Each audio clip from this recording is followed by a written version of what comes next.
Hello, and welcome to another episode of the Paperstac Podcast. My name is Brett Berkey. This is Rick Allen, and we're here to deliver another knowledge drop. Everything been good? Wow. Yeah, it's been a while. Summer vacation. Well, it's summer vacation. I say summer vacation. My kids are on vacation, but... Well, there are summer vacations. I went to the mountains, went to the beach. I'm done. No, I'm back. And you went to Evermore. Yeah, that's what I meant. Evermore to the beach. It was fun. It was good. And you went fishing, caught some fish, made some tartar. We went to some people in my hunting camp there. Somebody tied into a charter boat. We had like 20 of us out there, went fishing. Wow. Yeah, it was fun. Went to Apalachicola. If you like oysters, it's like the best oysters up there. I heard about that. They're so good. So now we're back to doing some stuff and new episodes, and so there will be more coming out. We just had hiatus, summer, fun stuff like that. But one thing that I've seen in the note industry, something that I don't know how you learn it, you just learn it over time. It's like note slang, like note investing slang. It's not slang so much, but there's like slang, and then there's like jargon. Yeah, jargon, like, slang, it's like, hey, what the hell are they talking about? Right.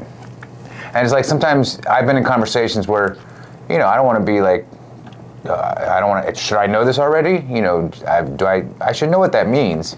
And I think a lot of people might be the same thing where they're like, we were on the phone with somebody the other day and he said RTL. And I was like, what the hell is RTL?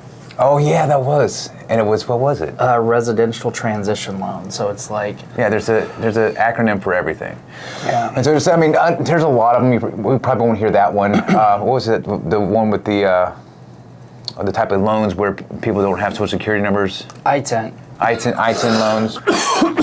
ITIN loans, not I-10. I think it's like the highway? No, it's like I-10, ITIN. Mm-hmm. But I was like, okay, so there's things you keep learning, but there's like some that you're like, okay, well, those you'll hear less frequently than some other ones, such as par. Well, I need it for par or above par, 2 points above par. And it's like, right. What does that mean? I know what it means, but a lot of people might not know.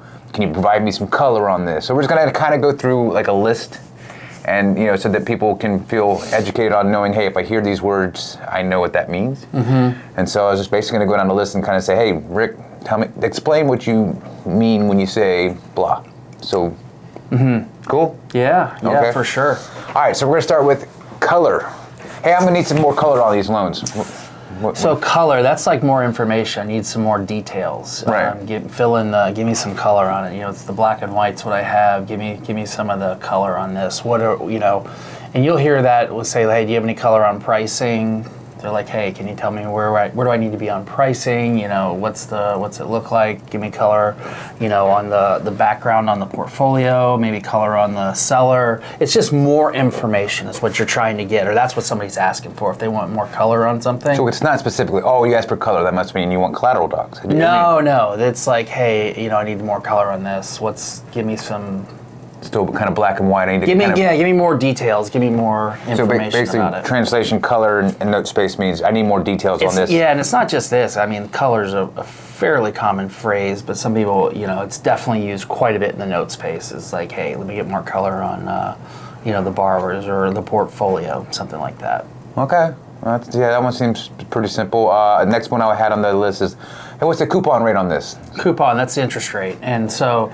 Why would they call it coupon? It's just because it ties into securitizations, and there's a coupon on the securitization. And you might hear something like, what's the WAC? It's the weighted average coupon. So if you've got a portfolio of loans, a tape, you want to know what's the average, what's the weighted average coupon. Interesting. So the WAC. The WAC, yes, that's weighted average coupon. And that means by taking that's basically the mean average of all the loans? No, it's weighted average. So Oh, okay. So if you've got like a 2% loan on $100,000 and like an 8% loan on like a $200,000, there's a formula. You put it all in there. Oh, really? And it'll get you the WAC, the weighted average. Weighted average. Okay, cool.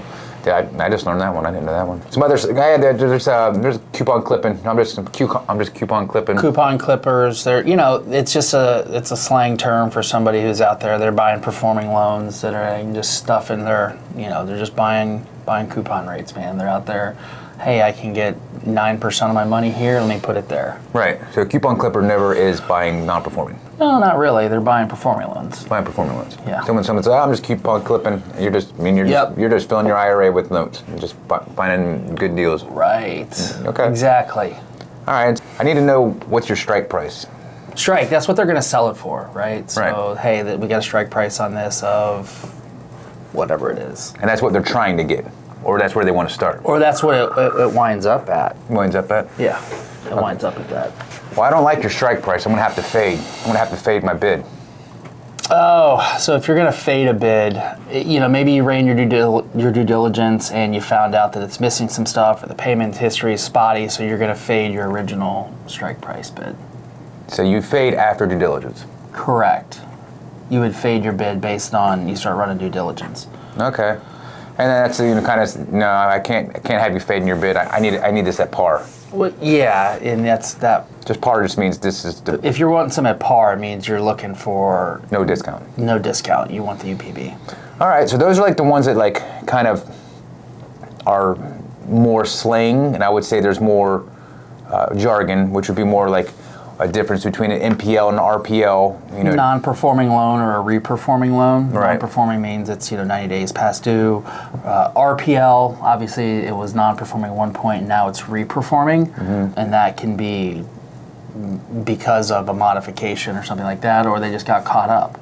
Right. And then a PL is a performing loan, so Right. it's performing. They've been paying, and Okay. Yep. Yeah.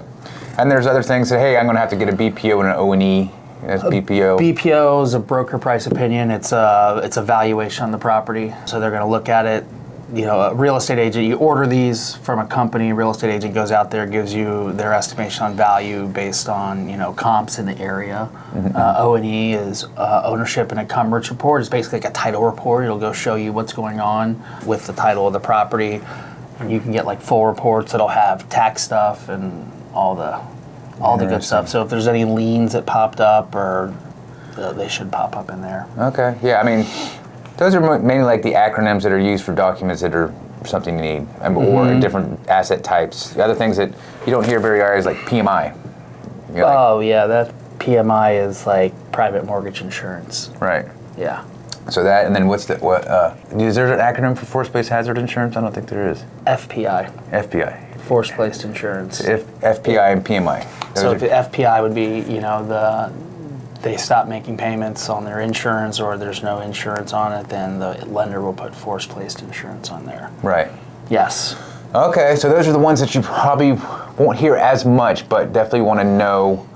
Besides that, I really don't. I mean, there's simple ones that everyone should know is like LTV. Well, yeah, that one's pretty standard. That one's loan pretty to standard. value, CFDs. That one's contract for deed. That one is pretty common in the space. There's some on your list there, like a JVM, judicial value market. Basically, that's like in some states, if you go do a foreclosure, they'll order an appraisal, and that's like so they can establish a value, and then you can only bid like down to a certain, like your minimum bid has to be like a certain amount of that. Got it. I didn't even know that one.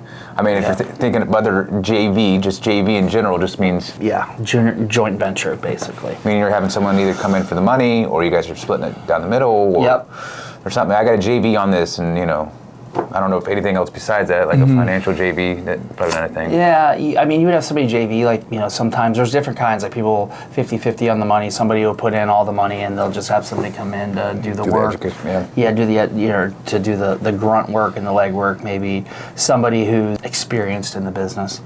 All right, okay, and then besides that, some other ones that you might hear is, does this note have any seasoning on it? Yeah. So we're not talking barbecue, we're not talking... No, it's like how, when was it originated? Does it have, a history of payments on there? What's the seasoning like? 3 months, 6 months, 12, 18, 24, something along those lines. Right. Okay, cool. Yeah. I mean, I think all the other ones you could probably just figure out. And actually, we do have a list on our knowledge base of a lot of these acronyms so that you can actually, go there. Yeah, that's a good spot, people to go to our knowledge base, because there's tons of stuff written in there. I think there's even a glossary, so you can actually download it and kind of have it for reference. And then, from there, I think that's pretty much it. But I just wanted to get some of these out because I was talking to someone recently and they didn't know, because someone in a contract, like a transaction, was saying something like, I needed to have more color on this, and the guy didn't want to feel like he's never sold a loan before, so he didn't know what the heck the guy meant by color. So I was like, these are things that if you're in the space, you know it, but if you're new to the space or you're trying to get into the space, you don't know it until you know it. It's not like something like, oh yeah, that makes sense. You know what I mean? Yeah, there's some other stuff I've got on there, like scratch and dent. Yeah. Scratch and dent means there's some minor issues with the paperwork. Could be performing, but there's scratch and dent. Maybe they missed a signature. Maybe they're missing a document, something like that. The origination document or the origination file with the 1003. Maybe that's got some misstated stuff. Maybe it's a high cost loan, something along those lines. Maybe their DTI is a little out of whack. Those would definitely fall under the scratch and dent category. Right. Yeah. Some of the other ones, exit strategy. Most people will know that. Like, what are you going to do? How are you getting out of this? Maybe, workouts, what are you doing for loss mitigation? How are you working with the borrower if they're not paying, if it's an NPN or an NPL, those kind of interchangeable, NPN, non-performing. Yeah, non-performing NPL. Yeah. So the workout would just be, what are you doing to work through this? How are you trying to work with the borrower? Okay. Well, I think that kind of gives people a good basis of other things. But if you come across an acronym, gosh, I can't say that word, acronym that we did not say here, please leave in the comments and we will actually find the answer for you. I'll just ask Rick and he'll probably most likely know it. And so we will answer the questions you have. Of course, like always, if you have any other questions regarding any of this stuff, just leave it in the comments. We'll be happy to answer it. And if you're looking for more education, you can always visit the Academy and learn really deep dive into note investing. And then if you're ready to purchase a note, you know where to find us. So anything else to add, Rick? No, man, that's it. This was a short one, but there will be more. Stay tuned and yeah, we'll be in touch. All right, See ya.